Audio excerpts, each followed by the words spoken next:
രേണു സുധി നിരന്തരം വാർത്തകളിൽ നിറഞ്ഞു നിൽക്കുന്ന താരമാണ്.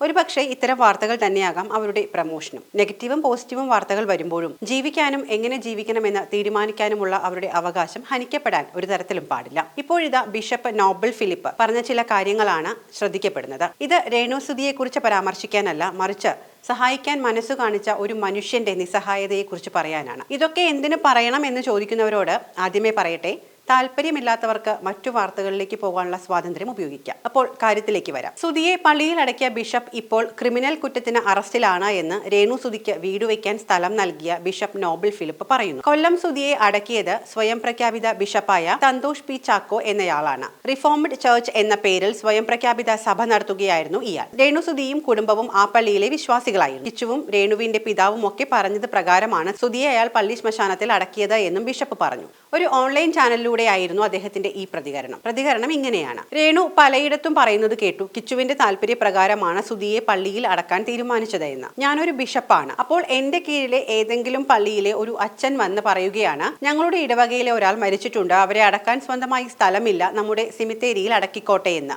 അങ്ങനെ ചോദിച്ചാൽ ഞാൻ അനുവദിച്ചാൽ അടക്കാം. എന്നാൽ മതാചാര പ്രകാരം ഒരിക്കലും അടക്കാൻ സാധിക്കില്ല. ആ വ്യക്തി ഏത് മതത്തിൽപ്പെട്ട വ്യക്തിയാണോ ആ മതാചാര പ്രകാരമാണ് അടക്കുക. കൊല്ലം സുധിയെ അടക്കിയത് സ്വയം പ്രഖ്യാപിത ബിഷപ്പായ സന്തോഷ് പി ചാക്കോ എന്നയാളാണ്. റിഫോംഡ് ചർച്ച് എന്ന പേരിൽ സ്വയം പ്രഖ്യാപിത സഭ നടത്തുകയായിരുന്നു അയാൾ ഇപ്പോൾ പൊൻകുന്നം ജയിലിലാണ്. ക്രിമിനൽ കേസിൽ പിടിക്കപ്പെട്ട് ആണ് ജയിലിൽ അടച്ചിരിക്കുന്നത്. 2 മാസമായി ഇയാൾ ജയിലിലാണ്. ഇയാളുടേത് ഔദ്യോഗികമായി അംഗീകരിക്കപ്പെട്ട സഭയല്ല.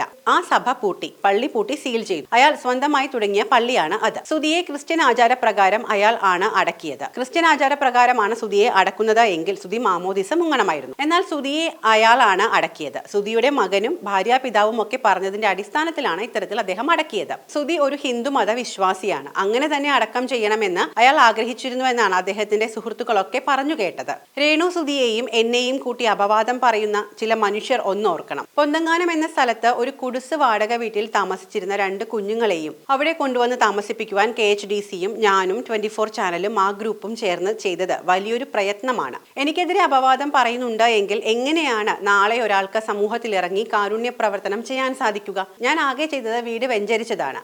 സുധിയുടെ 2ാം ചരമവാർഷികത്തിന് ക്ഷണിച്ചിട്ട് അതിന്റെ പ്രാർത്ഥനയ്ക്ക് പോയിരുന്നു. എന്നെ സംബന്ധിച്ച് ഔദ്യോഗിക ബന്ധം മാത്രമാണ് രേണു സുധിയുമായി ഉള്ളത്. പ്രശസ്തിക്ക് വേണ്ടിയാണ് ഞാൻ സ്ഥലം കൊടുത്തത് എന്നും എന്റെ സ്ഥലങ്ങൾ വിറ്റുപോകാനായി കൊല്ലം സുധിയുടെ പേരിനെയും കുടുംബത്തെയും ഞാൻ മാർക്കറ്റ് ചെയ്തുവെന്നുമുള്ള ആരോപണങ്ങൾ എന്നെയും കുടുംബത്തെയും മുറിപ്പെടുത്തി. സൂപ്പർ താരങ്ങളായിരുന്നു അവിടെ വന്ന് താമസിച്ചിരുന്നത് എങ്കിൽ ആ സ്ഥലത്തിന്റെ സമീപം വീട് വയ്ക്കാൻ ചോദിച്ച് പലരും വന്നേനെ.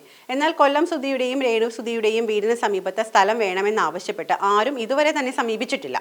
അവരെ മാർക്കറ്റ് ചെയ്ത് എനിക്ക് 1 രൂപ പോലും വേണ്ട. ഇവരുടെ വീടിന് സമീപം വീട് വെക്കാൻ ആരും വരില്ല എന്ന് സോഷ്യൽ മീഡിയ കാണുന്നവർക്ക് മനസ്സിലാകും.